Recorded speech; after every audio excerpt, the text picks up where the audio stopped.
venido a las 5. ¿A dónde? Administrativo, ¿por qué no sé? Porque no estoy inscrita.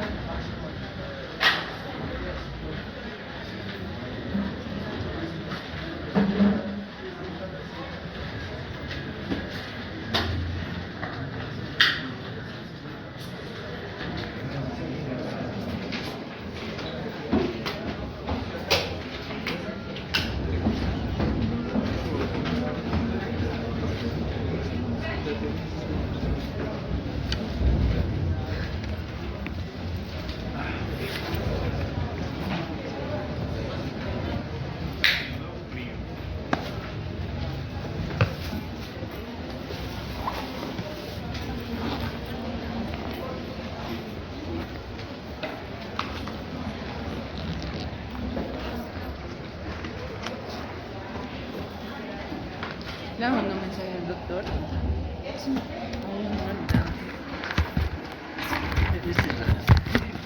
Ese ratito. Y le mando ahora me pondrá. ¿Sí?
Si no viaja, ¿qué te pasa?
parte de lo que estamos hoy día.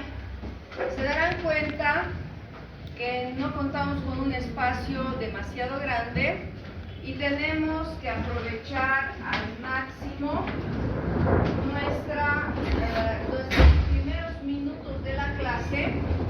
Lo óptimo, pedagógicamente hablando, es que 30 minutos los trabajemos en la atención que ustedes me presten aquí adelante. Pasados esos 30, como modelo metodológico para la clase, tenemos que empezar a participar, porque si lo convierto esto en solamente una clase magistral, donde yo voy a hablar, y ustedes no participen, voy a tener a mitad de la clase dormida luego de los 30 minutos, y eso va a ser seguro. Por esa razón, en esta clase primero vamos a empezar con los temas que son más importantes y que los habíamos dejado no muy completos la clase anterior porque no estaban todos. Y habíamos dicho que hoy día teníamos que hablar primero de la bibliografía. Sé que acá hay mucha gente que ya ha trabajado conmigo el año pasado, conocen cuál es el diseño más o menos de mi clase. Acá en Derecho Sucesorio tenemos algunas variantes, pero más o menos nos conducimos de la misma manera. Es decir, yo no se los voy a dejar un solo texto y tampoco les voy a vender ningún texto, porque como estudiantes ustedes tienen que elegir de esta bibliografía.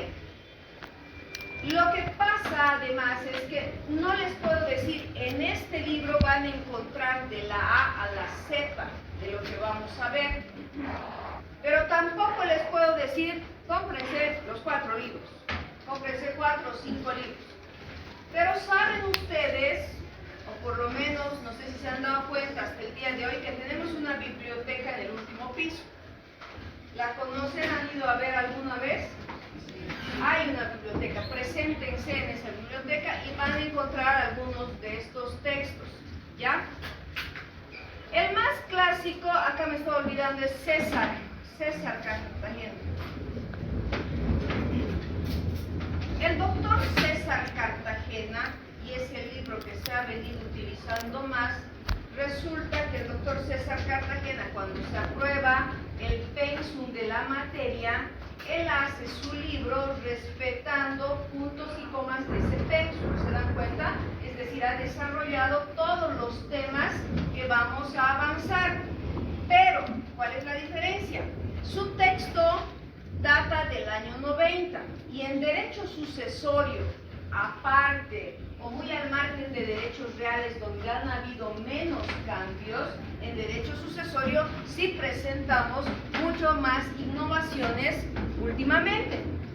Por lo tanto, hay que relacionarlo con el libro del doctor Félix Paz de Derecho Sucesorio. El libro del doctor lo he puesto en primer lugar porque probablemente es el que está mejor organizado, sistematizado y compendiado que el resto de la bibliografía. Y afuera, no sé si están en la 4ª edición, creo, del doctor Félix Paz. Ha incorporado en algunos casos comentarios relacionados con la actual jurisprudencia en derecho sucesorio, por eso es mucho más actual. Si se acuerdan, en mi materia en derechos reales hemos visto al doctor Jorge Guzmán Santiesteban. También tiene un texto para aquellas personas. Yo sé que muchos de ustedes tienen que hacer un equilibrio entre tengo que comprar, tengo que ver también mis posibilidades económicas, porque tengo otros gastos que asumir en otras materias. La del doctor Jorge Guzmán Santiesteban es una edición que ya se ha dejado de imprimir hace mucho tiempo. De hecho, el doctor ya ha muerto y solamente quedan copias en multicopy. Como les digo, esta edición con la del doctor Cartagena son ediciones antiguas. ¿Qué es lo que rescatamos de ellos? Que tienen fielmente el seguimiento de lo que es el Código Civil en el capítulo 4, que no ha sufrido en los artículos muchas variables. Sí hay modificaciones en lo que es en el trámite del derecho sucesorio y que vamos a ir viendo. Antes se iba un juez a pedirle que nos declare herederos, ahora se va un notario.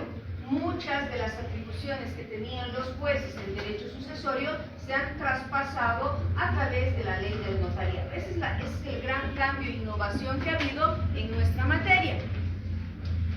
La doctora Carolina Rosas, que es docente titular de esta materia acá en la universidad, tiene también su libro, pero yo diría, creo sin equivocarme, que se ha pegado demasiado al texto del doctor César Cartagena. Obviamente ha incorporado estas innovaciones y este sería el texto más, entre este y el del doctor Félix Paz, son los últimos, digamos, que hay en nuestra materia, en derecho sucesorio.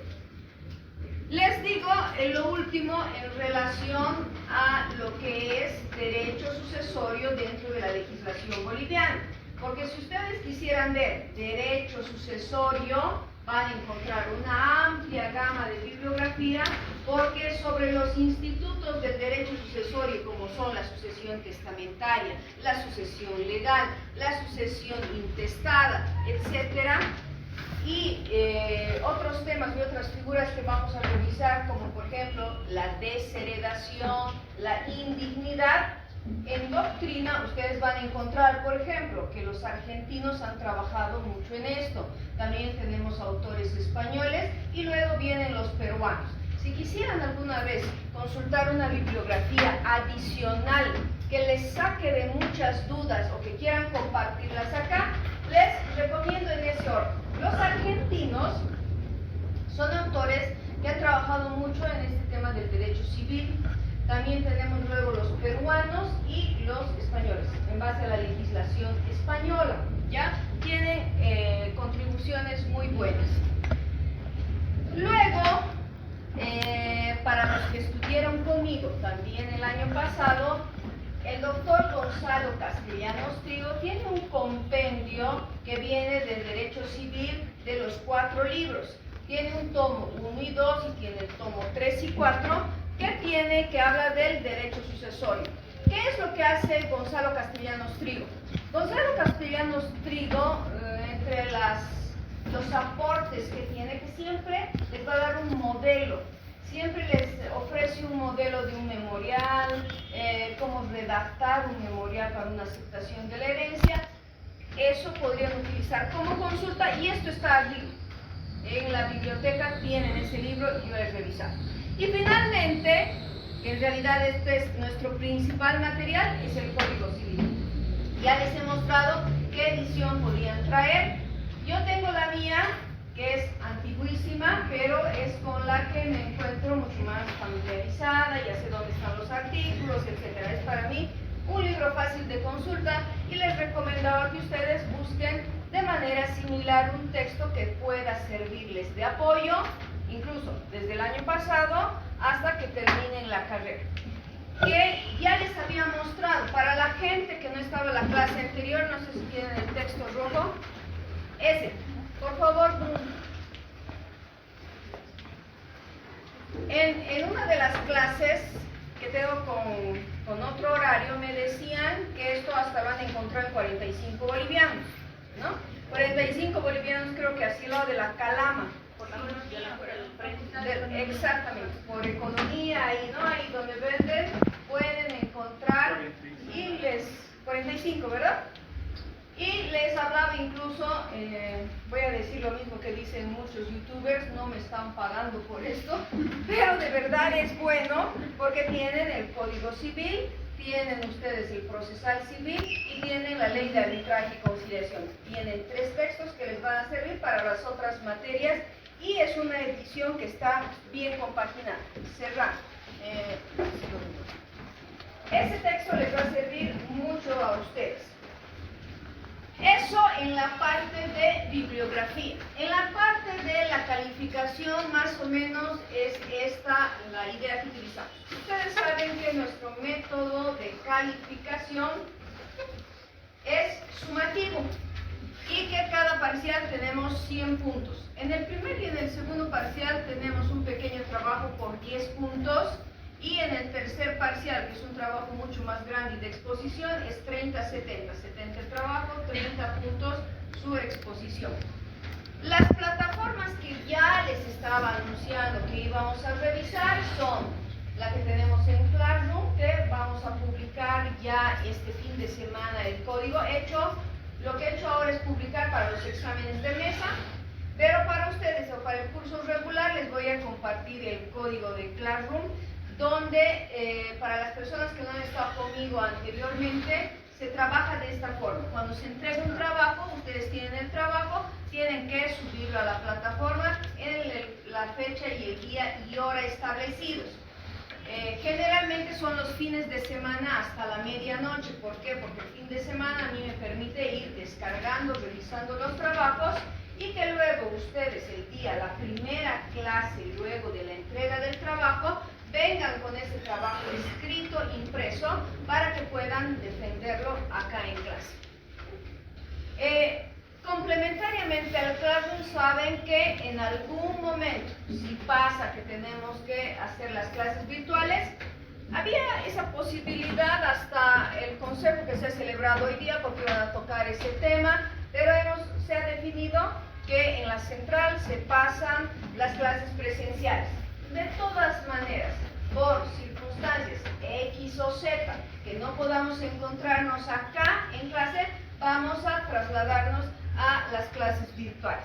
Y el WhatsApp, para las personas que no estaban, su compañera que me va a ayudar, ha generado un QR que ella lo va a colocar al final de la clase, o vamos a poner acá en la pizarra, tal vez es más cómodo, y ustedes van a poder escanear ese código para las personas que aún no lo han hecho. Unos ya tienen y ya están incorporados.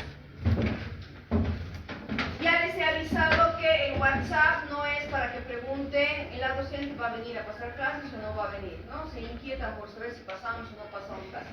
La regla general es que siempre pasamos las clases. Lo excepcional es que no pasemos porque tengamos, como el jueves, ya les he anunciado, el jueves tomo examen de mesa en este horario para derecho sucesorio y no vamos a pasar clases porque la primera mesa es mucho más multitudinaria, tengo más gente, voy a dedicarme a tomar este examen y por tanto ustedes no vienen a clases. Ya les estoy anunciando esto, pero nosotros mantenemos un canal de una información muy fluida, sobre todo en mis clases, y vamos a colocar ese anuncio igual. Vamos a poner el día jueves, no se pasarán clases, porque existe el examen de mesa. Esa es la justificación del por qué no se pasa clases. Bien, y por el estilo vamos a manejar cuando exista, como les digo, situaciones extremadamente aleatorias o adversas. La presentación del trabajo, tanto del de 10 como el de 30 y los que se vayan a hacer en mi clase, tienen que cumplir con estos requisitos mínimos y peor si estamos hablando de personas que ustedes ya están en un tercer año.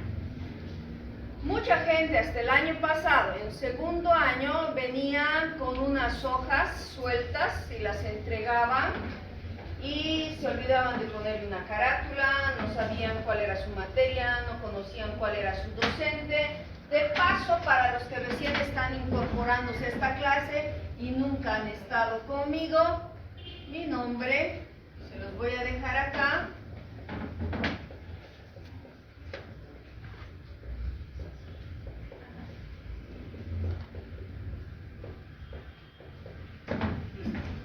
Para la presentación de sus trabajos. Un trabajo siempre va con su carátula, con una introducción, porque ya les he dicho que tenemos que ir ejercitando bastante redacción. Desde el año 2014, donde se han presentado los anteproyectos de estas nuevas disposiciones, sobre todo en materia civil, el Código Procesal Civil, sabemos que es oral, pero nunca hemos dejado de lado la escritura, el lenguaje escrito, porque las demandas, la oposición de excepciones, las apelaciones y las casaciones, recursos de reposición, siempre se hacen por escrito en materia civil, de manera que ustedes tienen que estar mucho más empapados e involucrados con una adecuada redacción, con un buen uso de la gramática. Por ejemplo, Por eso tiene que venir con una introducción, con un desarrollo del tema, y siempre es mejor que trabajen con un esquema adicionalmente. Acá me olvidó poner las conclusiones, siempre terminen con una conclusión y la bibliografía a la que han acudido. ¿Qué es esto de anexos? En algunos casos, por ejemplo, si tuviéramos que tratar el tema impositivo, el tema tributario sucesorio, ustedes van a tener que hacer un trabajo de campo yendo a impuestos nacionales o dirigiéndose a la gobernación para descargar los formularios, que de hecho ya hay en línea, los pueden descargar en línea, pero los tienen que descargar para presentar como anexo a su trabajo. Por eso les digo que en algunos casos va a haber la necesidad de poner estos anexos. Ahora, lo que a todos les preocupa en cuanto a la asistencia, si se dan cuenta, no entra en ningún punto de calificación, pero ¿qué es lo importante de la asistencia?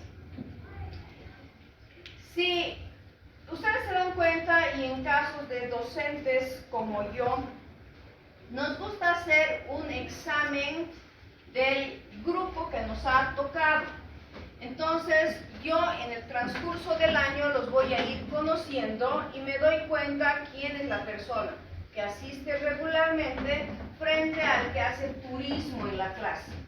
Porque puede ser que los vea hoy día y después nuestra próxima clase va a ser en el primer parcial, que por si acaso va a ser en mayo, y seguramente muchos nos vamos a ver hasta esa época. De manera que la asistencia me permite, yo tengo una tablilla, marco de todo el primer parcial, cuántas asistencias han tenido y sé cuál es el nivel de ese alumno. Y en algún momento esa asistencia le sirve como una tabla de salvavidas cuando ha tenido algún problema y me dice sí, yo estaba, y puedo verificar porque sé que ese alumno ha estado, ha hecho presencia, ha participado, pero qué sé yo, situaciones fortuitas como el que le hayan tenido que operar, haya tenido una cirugía. Hay gente que en algunos casos me ha ocurrido, han tenido que someterse a una cirugía muy delicada, han estado en un postoperatorio de 3 meses, por ejemplo, certificado, han vuelto y me dicen, he tenido este problema. Yo puedo constatar que efectivamente ese alumno era regular, que no había ningún problema hasta que le vino ese evento desafortunado, que lógicamente eso es diferente a que me digan, no he venido porque me hacía tratamientos de ortodoncia. Eso probablemente lo pueden poner en horarios que no se crucen con nuestra materia. Esa es la importancia que tiene en el análisis que yo voy a hacer de cada uno de ustedes, y créanme que luego del primer parcial los voy a tener identificados a todos, fichados a todos, y sé exactamente cuál es la situación de cada uno luego del primer parcial. Bien, esta es nuestra primera introducción y sobre este punto quiero saber ahora si tienen alguna duda antes de que empecemos a avanzar en nuestro primer tema en lo que es la primera parte. Quisiera avanzar un poco. ¿Alguna pregunta? Doctora, una consulta en el tema de la presentación de trabajo. Capaz debería ser algo que ya debería saber, pero ¿a qué se refiere con contar con un esquema en el tema del desarrollo del tema? Lo que pasa que metodológicamente a mí me gusta mucho trabajar con esquemas o mapas mentales o conceptuales. Ya te vas a ir dando cuenta con el desarrollo que voy a hacer del tema, siempre hago un esquema.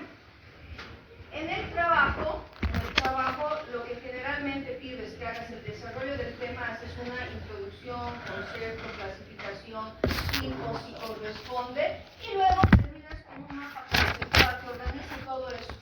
¿Te das cuenta? Habla del concepto y pones 2 o 3 líneas que identifiquen al concepto. Luego sacas un guión, sacas una llave y te haces un propio resumen de ese tema que luego te vas a dar cuenta, y en todo lo que vayamos haciendo, que es un buen material para que den sus exámenes. Ya tienen un resumen muy bien organizado, preparado luego para dar el examen. Por eso la importancia del esquema. Y además, ¿por qué? Porque así les ayuda a ustedes que si todo esto lo han hecho con una inteligencia artificial, por lo menos trabajen en su esquema y sean honestos en eso. y que además siempre voy a terminar pidiéndoles que expongan en clase para enterarme si de verdad han sido los autores del trabajo. ¿Sí? ¿Alguna otra pregunta? Diga. Una consulta, doctora. Respecto a los exámenes, el examen final. ¿En los exámenes? Ah, claro, es que solo estoy hablando de la puntuación acá, porque hay trabajos. En el examen final son 100 puntos y no hay trabajo de nada. No hay trabajo en el examen final, por favor. En mi materia no se suple el final con un trabajo, no hay tal cosa, ¿ya? Eso para aclarar. Y damos generalmente todo lo otro. ¿Ya? Por eso es importante, perdón.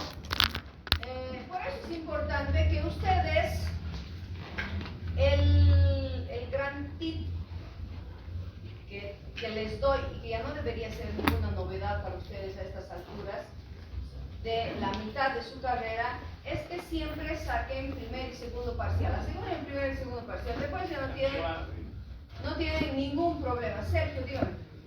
Doctora, dentro de la bibliografía que nos ofrece, ¿cuáles nos recomendaría dentro de nuestras posibilidades podría estar comprar Félix Paz, o de Carolina Rojas?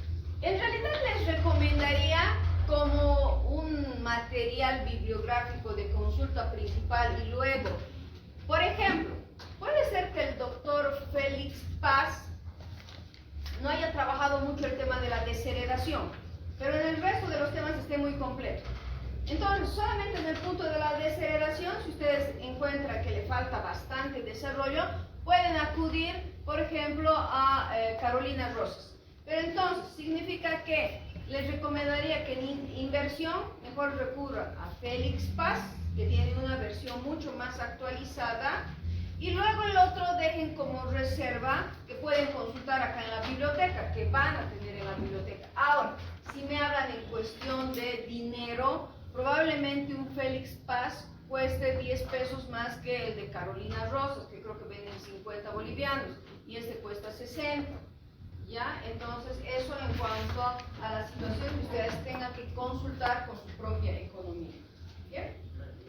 Pero, lo que sí es indiscutible y necesitan ustedes es el Código Civil. Eso sí es innegociable.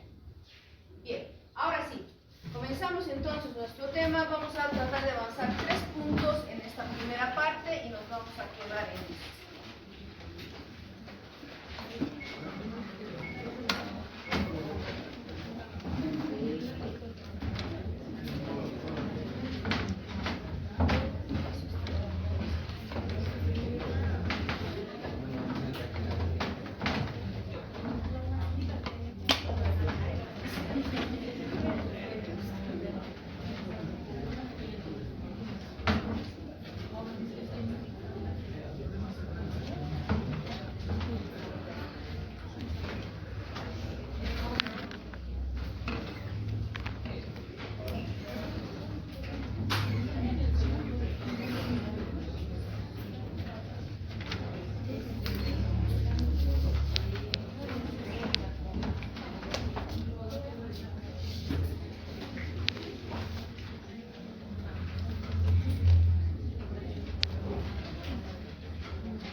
estos métodos son muy efectivos y eficientes, porque dice que cada uno de nosotros tenemos distintas formas de aprendizaje y de estimular nuestra memoria.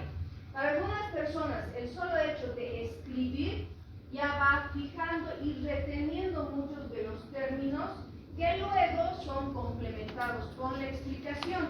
Y si luego ustedes a eso le añaden el complemento que yo les voy a dar cuando hagamos una lectura de un texto, cuando leamos el código, con eso terminan ustedes de fijar gran parte del aprendizaje. Tienen el 50%.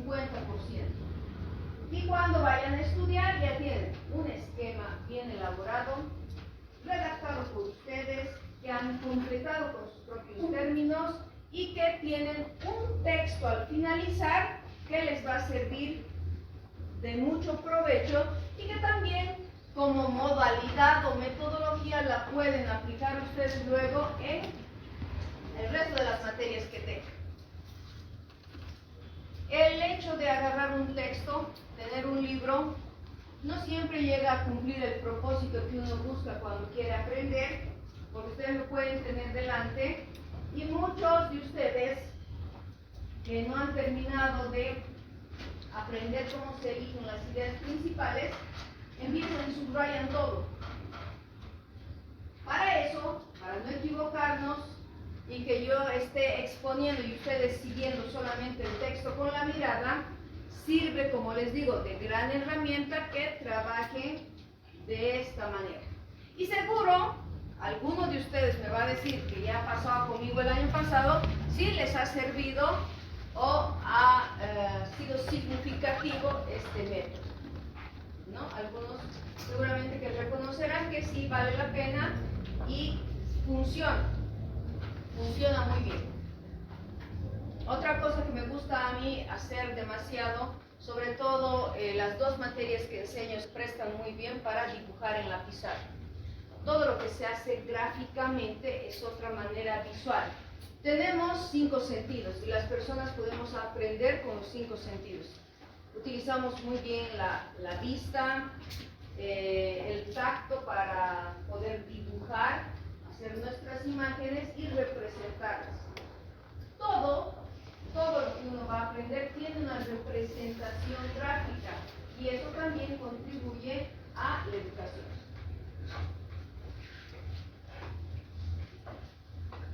Bien, comencemos entonces. Vamos a tratar de llegar a estos 4 puntos. Ya les había anunciado para los que recién están viniendo el día de hoy, les he indicado que la primera y la segunda clase es más doctrinal y a partir de la tercera lección ya vamos a ver muchos de los temas relacionados directamente con lo que es nuestro Código Civil.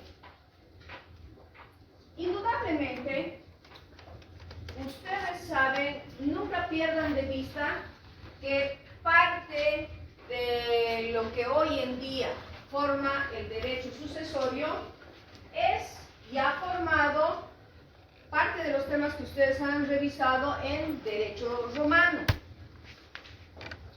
Sin embargo, quiero que me corrijan esto. Derecho romano, que es el antecedente inmediato para que ustedes entren a ver de lleno derecho civil, es muy amplio.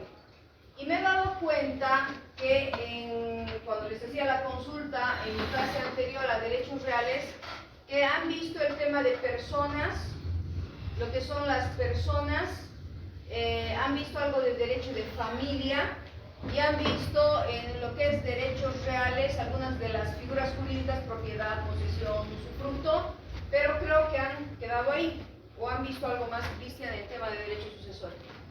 Que mi concepto, ¿no? Creo que no, revisando me he dado cuenta que no se ha visto eso.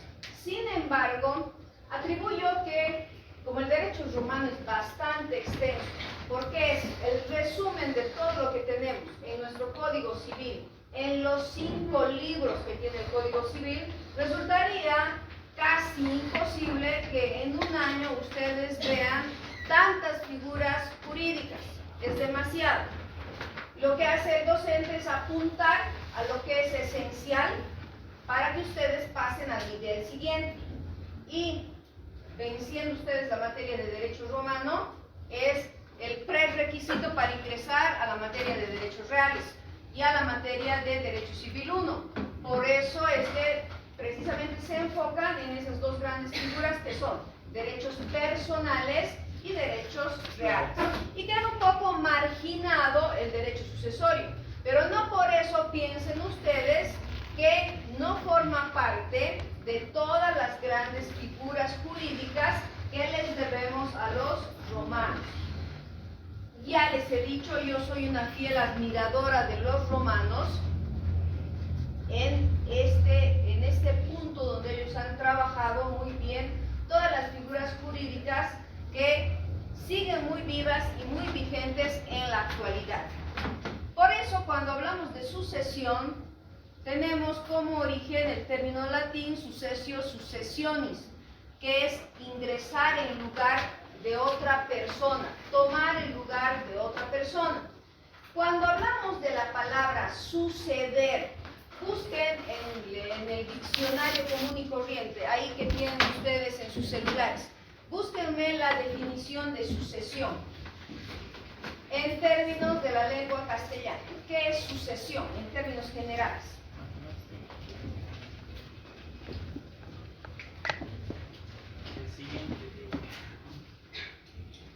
A ver, para ser un poco formales, ¿qué dice?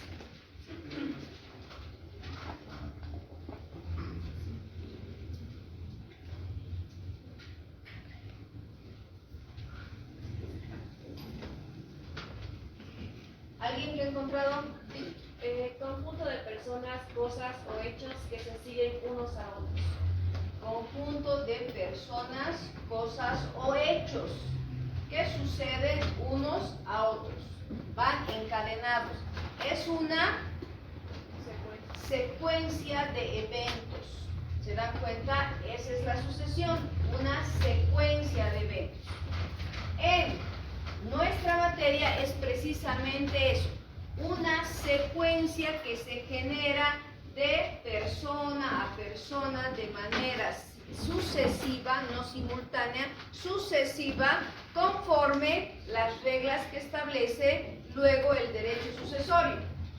Vamos a ver, por ejemplo, cuando revisemos lo que es el grado, que al padre en la línea de sucesión entra el hijo y luego del hijo está el nieto y dice en la sucesión descendente hasta el infinito y en la sucesión ascendente hasta el grado inmediato de los abuelos. ¿Ya? Nada más. Y luego vamos a ver el tema de los colaterales. Pero fíjense, es una acción en cadena, la sucesión. La palabra sucesión no es un atributo exclusivo del derecho sucesorio. También en derechos reales podemos hablar de la sucesión, porque yo puedo decir, por ejemplo, como efecto de la donación, dejar en vida algo a alguien. Estoy ejercitando esa acción de pasarle a alguien mi propiedad o el derecho que me asiste sin cobrarle nada. Y precisamente este año ustedes, en la materia de obligaciones, ¿con quién han tomado obligaciones?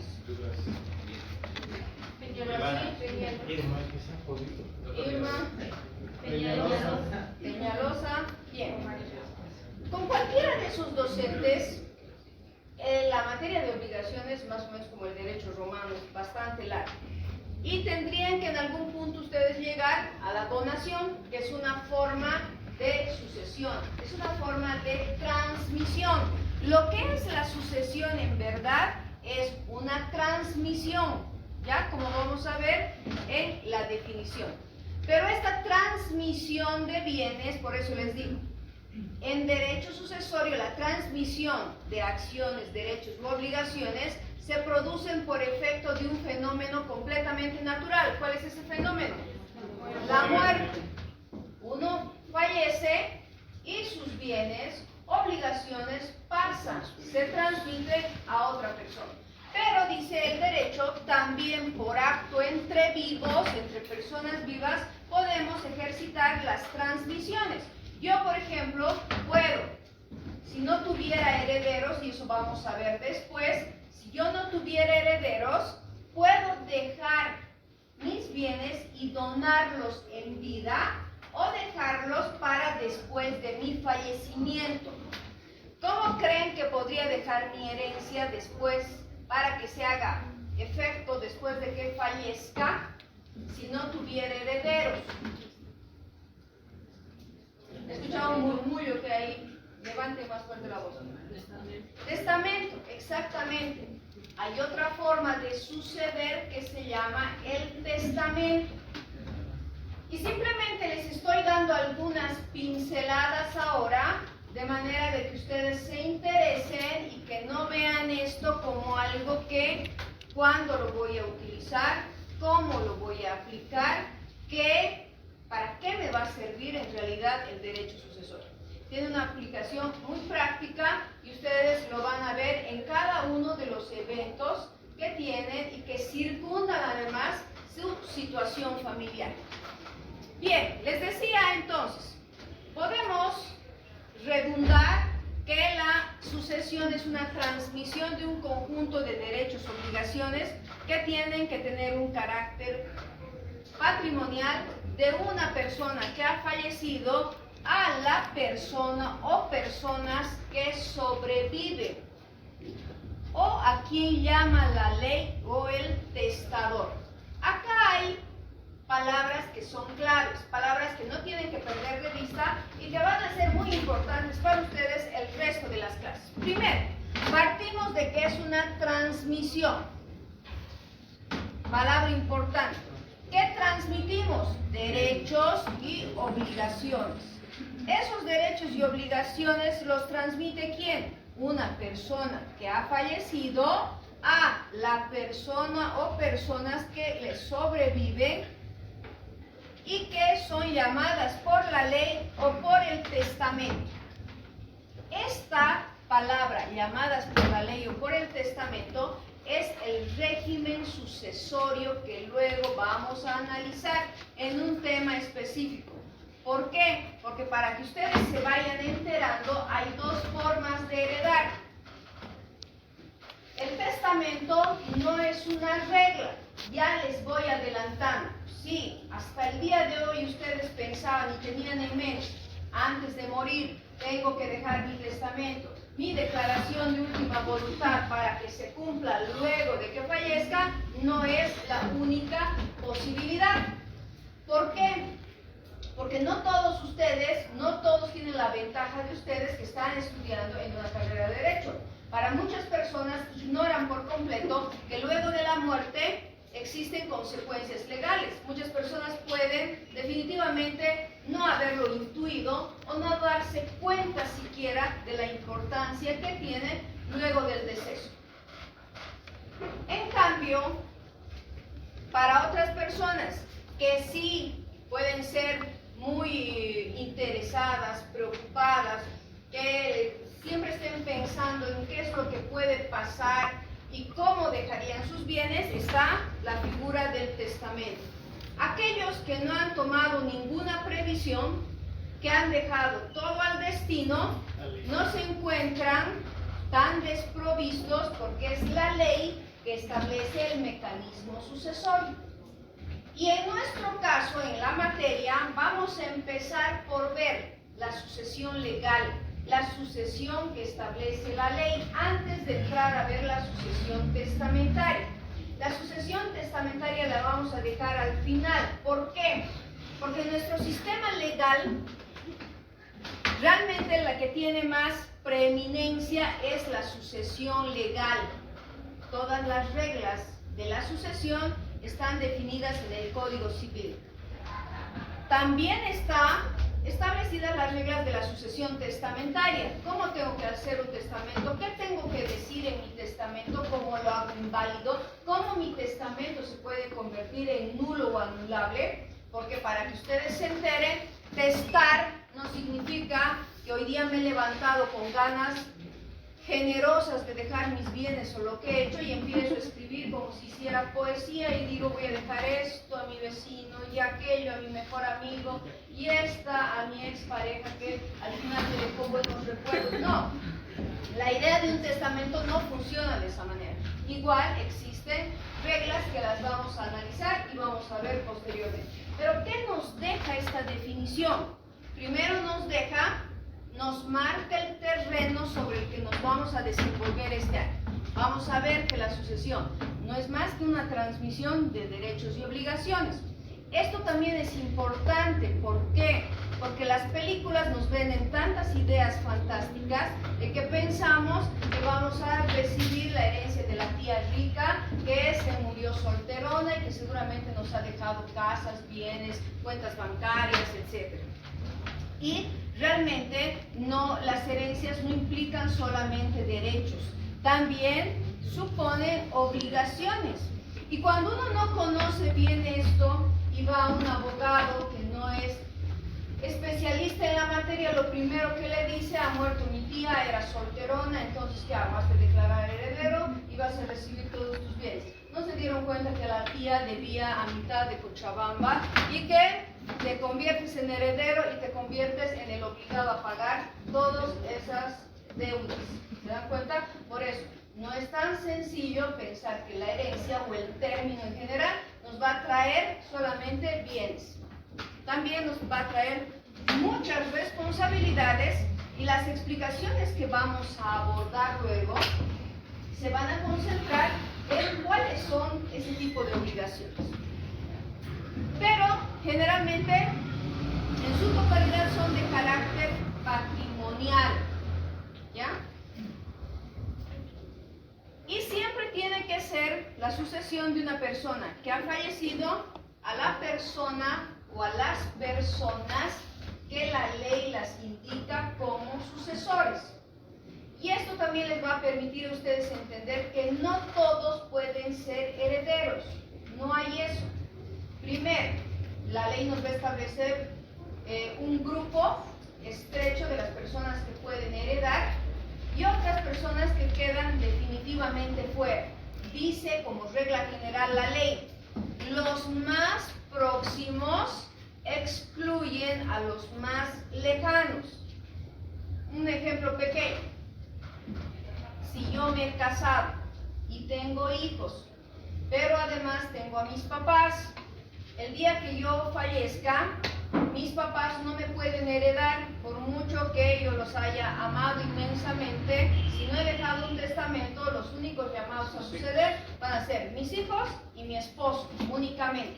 Mis papás no van a poder pelear ahí nada en el tema de la herencia. Por eso es que ahí viene el derecho testamentario. Si yo quisiera darles, les puedo dejar cumpliendo ciertas reglas especiales, que eso vamos a ver después. Por eso terminamos en que hay dos sistemas de sucesión legal reconocidos en nuestra legislación: el sistema legal y el sistema testamentario. Bien, en todo, como en todo, y sobre todo en nuestra materia, cuando hacemos ciencia, siempre van a haber inclinaciones en los pensadores que han elaborado tesis de derecho, que han trabajado sobre figuras del derecho. Y siempre, casi el escenario doctrinal se mueve en tesis contrapuestas. Por un lado, los individualistas de la escuela liberal y por el lado la tesis socialista. Siempre con ideas contrapuestas. ¿Por qué? Porque para la tesis individualista, si ustedes se acuerdan, en el derecho de propiedad, postulaba que el derecho de propiedad es individual, es un atributo de la personalidad y que por tanto ese derecho de propiedad, que es exclusivo de una persona, también le permite a esa persona decidir cómo va a disponer de sus bienes para después de su muerte. Y eso vamos a hacerlo con la ayuda de la sucesión testamentaria. La tesis más extrema es la que nos dice que se niega la existencia del derecho sucesorio porque todos los bienes deberían pasar no a las personas, sino que el sucesor universal debería ser el Estado. Eso dentro de un modelo socialista cerrado. Y en la actualidad el único modelo que tenemos con esas características o de esa índole es Corea del Norte, en la que no existe el derecho sucesorio. Por lo demás, todos se han abierto a estas reglas de la tesis individualista. Hasta China, por mucho que se llame la popular socialista, se maneja bajo las reglas netamente capitalistas. Por eso, esto para que ustedes tengan una idea del escenario donde nos encontramos. Nosotros también, bajo la lógica de estos gobiernos populistas que han invadido Latinoamérica hace unos 20 años con Evo Morales, en nuestro caso, hemos tratado de agarrarnos de esas corrientes socialistas, pero en realidad nada ha cambiado en nuestra legislación civil. ¿Quién se acuerda desde cuándo tenemos vigente nuestro Código Civil? Desde el 77. Desde el 77, fíjense. A partir del año 77, con un gobierno de corte dictatorial, comienza a tener vigencia nuestro ordenamiento civil, que lo conocemos luego de 48 años después, que sigue teniendo la misma plenitud como hace 40 años atrás. Es más, antes de este Código Civil teníamos el Código Civil Santa Cruz, que tenía las mismas raíces y vertientes europeas. Porque ¿qué es lo que ha hecho nuestro Código Civil actual? El que conocemos, ni tan actual, digamos, porque lo tenemos hace 48 años, pero con todo es la norma que conocemos. Y tiene raíces en el derecho civil italiano, el Código Santa Cruz en el derecho francés, el Código Napoleónico de 1804. Pero igual las vertientes nos llevan al derecho romano indiscutiblemente. ¿Se dan cuenta? Partimos del derecho romano. Conocemos esas fuentes y esas figuras desde ese momento. Y como les decía, por mucho que hemos tenido un gobierno estos últimos 20 años con ese estilo, queriendo imponer ese estilo, nunca ha podido socavar las raíces del Código Civil que conocemos en la actualidad. Por lo tanto, siempre hemos seguido esa corriente individualista. Ahora, es importante saber, y como ustedes me han dicho que no han visto el derecho romano, ¿por qué existe un derecho sucesorio? ¿Por qué nace el derecho sucesorio? ¿Por qué los autores se dedican a investigar cuál es el origen del derecho sucesorio? Nadie, desde el principio de los tiempos, me refiero a ese hombre primitivo, pensó y dijo: he venido acá a la tierra para acumular un patrimonio y dejarlo a mis herederos. Por supuesto que no. Ese hombre primitivo lo único que podía hacer es vivir con la ley de supervivencia, aplicar la ley de la supervivencia. Tenía que buscar las maneras y las formas, primero para asegurar la subsistencia, lograr sobrevivir de las fieras que lo iban a devorar, y probablemente no iba a tener dónde o cómo dejar esa sucesión a sus herederos. No habían esas ideas, hasta que llegan en la civilización romana con esas ideas tan revolucionarias para su época. Verdaderamente han sido los padres del derecho, y se ponen a postular cuáles son las teorías que ratifican la necesidad de que contemos con un derecho sucesorio. ¿Se han planteado ustedes ahora, en este momento, la idea de por qué tendrían que ustedes estudiar derecho sucesorio? Cada uno de ustedes, ¿por qué le interesaría? ¿Por qué cree que es importante estudiar el derecho sucesorio? Bueno, al margen, que es parte de la currícula, que si no los apruebo en esta materia, pues no van a poder tomar la siguiente, pero al margen de eso, ¿por qué creen que es importante?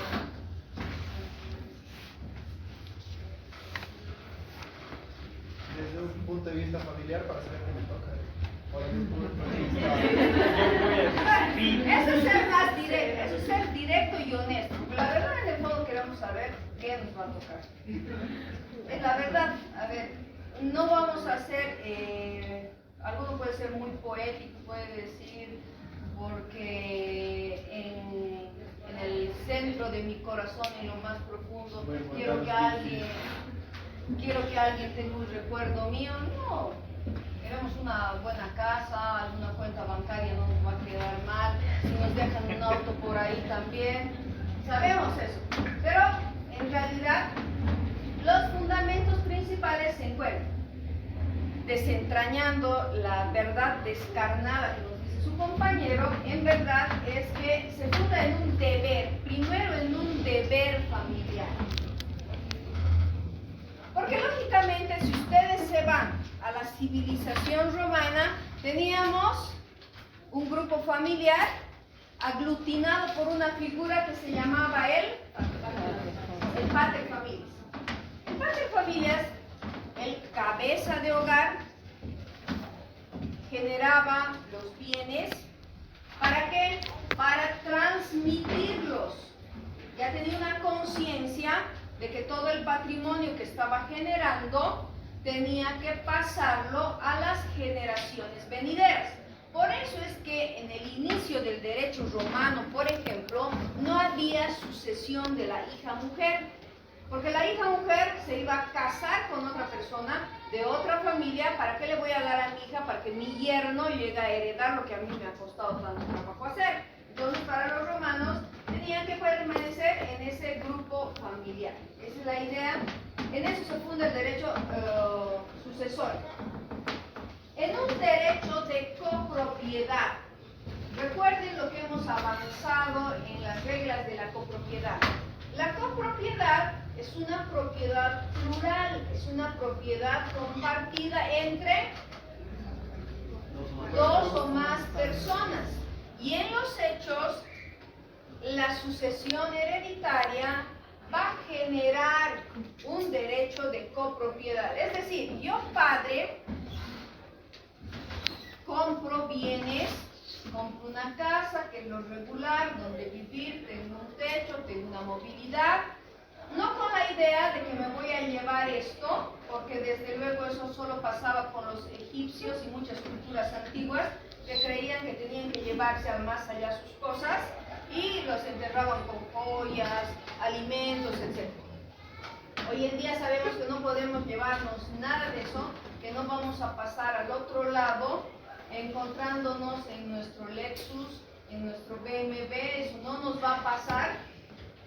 Probablemente no tenemos la ciencia cierta qué es lo que va a suceder luego de que dejemos este mundo, pero lo que sí sabemos es que esos bienes que generamos van a pasar, como dice la definición, a una o más personas.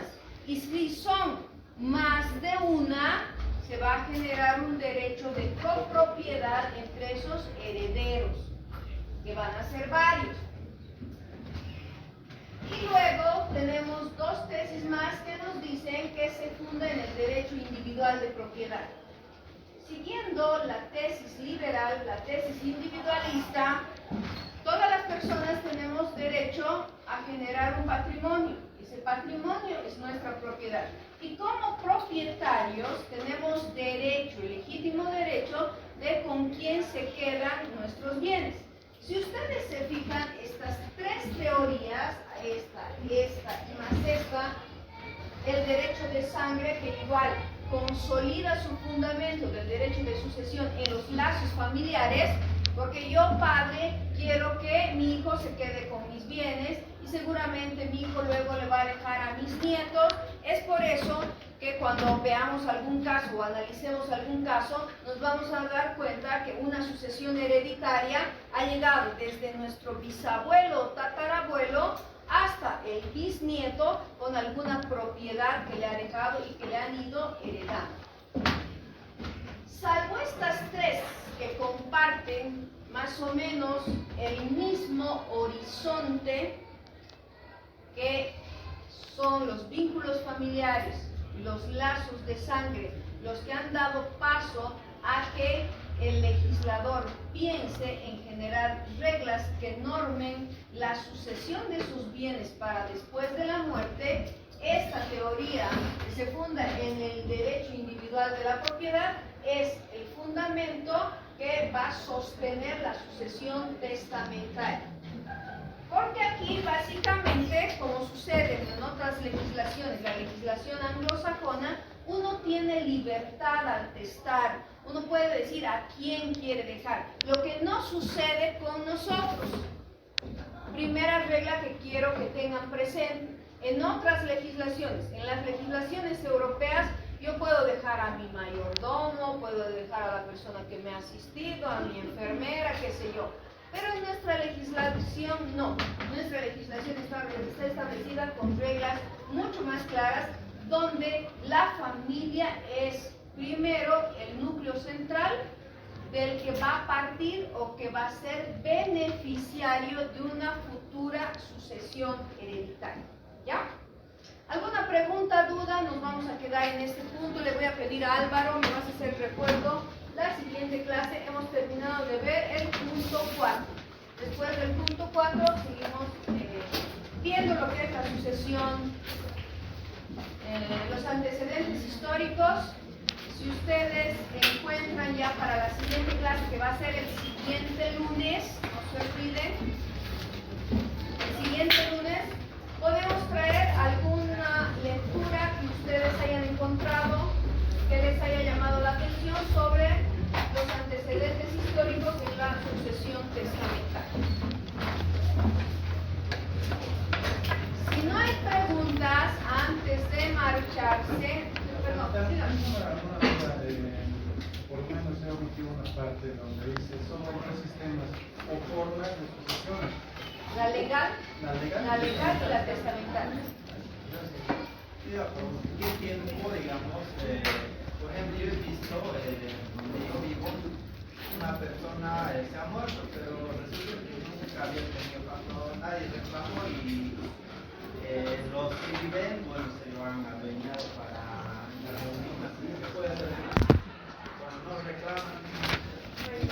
Todo eso vamos a verlo en el siguiente capítulo. Entonces, continúe viniendo a clases para que se entere qué es lo que va a pasar.